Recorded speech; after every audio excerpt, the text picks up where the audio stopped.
Think about your phone right now. On it, you probably have hundreds, maybe thousands, of photographs, birthdays, vacations, your kids, your dog, a meal you wanted to remember, a sunset that took your breath away. You didn't think twice about taking any of them. That is the world George Eastman built. Before him, that world didn't exist. In 1878, photography was one of the most complicated, expensive, and physically demanding activities a person could attempt. A camera was the size of a microwave oven. It required a heavy tripod. To take a single photograph, you had to coat a glass plate with photographic emulsion by hand in the dark, expose it before it dried, then develop it immediately before the chemicals failed. You needed a portable darkroom. You needed glass plates, chemicals, water jugs, measuring equipment. George Eastman himself described the full kit as a pack-horse load. Photography in 1878 was not a hobby. It was a profession. Only trained specialists could do it. Only wealthy enthusiasts could afford it. For the 99% of Americans, having your photograph taken meant sitting for a formal portrait in a studio, once in a lifetime on a special occasion. The idea of just pointing something at your child and capturing them, exactly as they were, in that exact moment, that was science fiction. George Eastman was born in 1854 in Waterville, New York.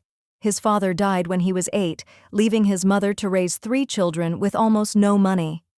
Eastman left school at 14 to support his family, first as a messenger boy, then as a junior bank clerk earning $3 a week.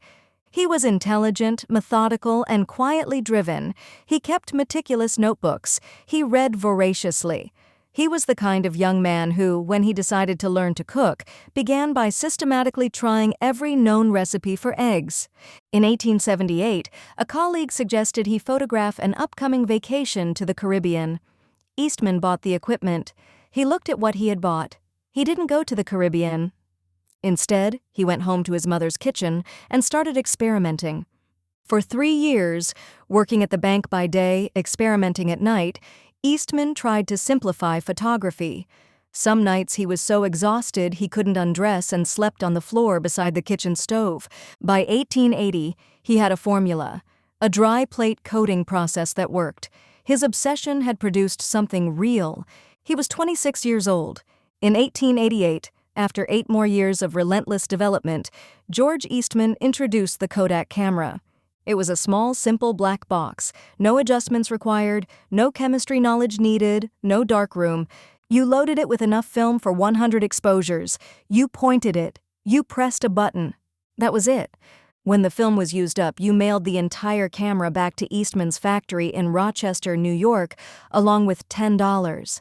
Eastman's team developed your photographs, reloaded the camera, and mailed everything back to you. The slogan said it perfectly: you press the button, we do the rest. The world had never seen anything like it.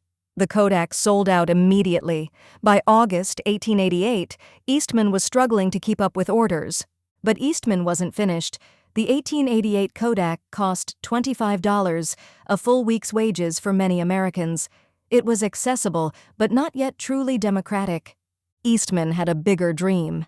In 1900, he introduced the Brownie camera. Price, $1. $1.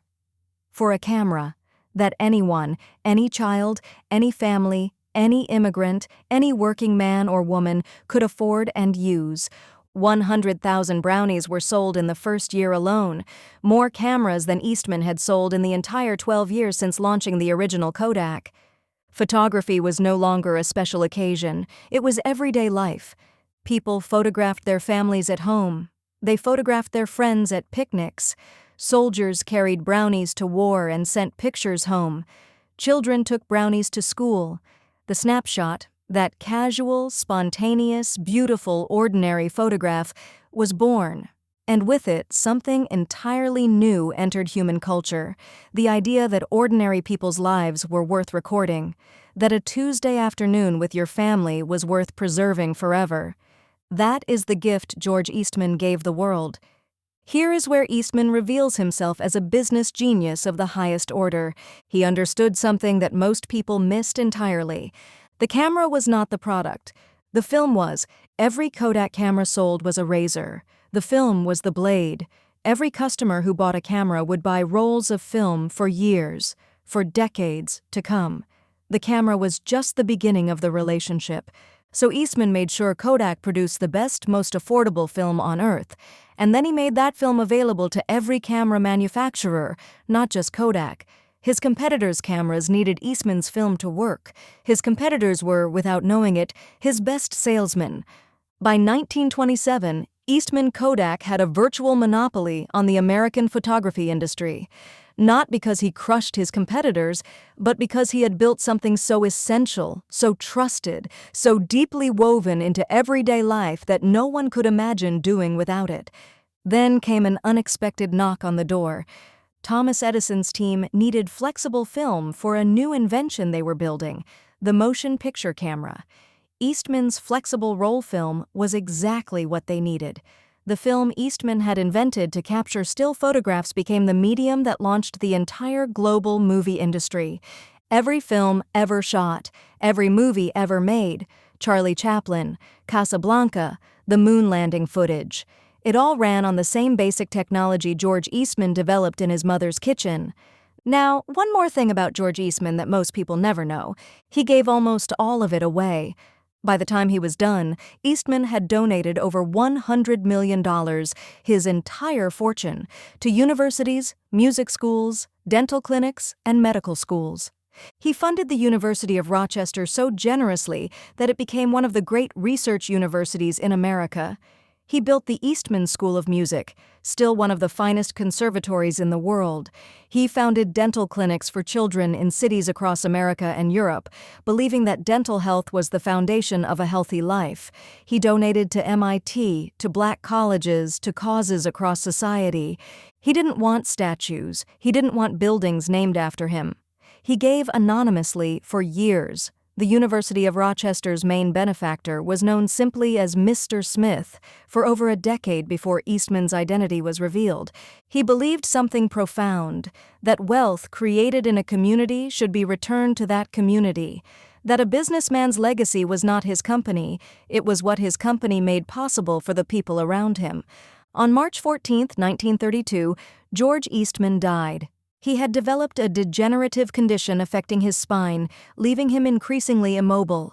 He had always been a man of relentless activity and purpose. The thought of diminishment, of not being able to do his work, was intolerable to him. He left a note. It read, "My work is done. Why wait?" He was 77 years old. He had arrived in the world as the son of a widow, working at 14 for $3 a week. He left it having given $100 million to humanity, having changed how every person on earth experienced and preserved their lives, and having founded institutions that continue to educate and inspire people more than a century later. My work is done. There have been few lives in American history that could say that with more justification. So what does George Eastman teach us? First, the best businesses solve a real frustration. Eastman didn't invent photography.